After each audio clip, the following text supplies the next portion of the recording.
कि Elon Musk ने इतना कुछ क्यों अचीव किया, मेजॉरिटी क्यों नहीं अचीव कर पाते। Number 1, bullet point target.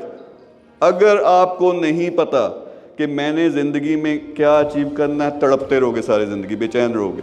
पैसा कमा लो, जो मर्जी कर लो, सबसे अच्छी डायरेक्टर वाली सारी पोजीशन ले लो, सुकून नहीं आएगा।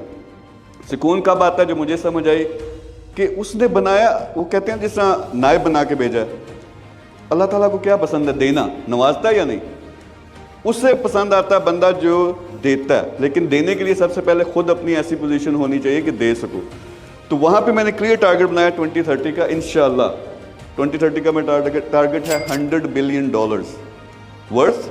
लेकिन उससे बड़ा जो टारगेट है 100 मिलियन लोगों की ज़िंदगी में पॉजिटिव चेंज, किसी न किसी एंगल से। किस एंगल से?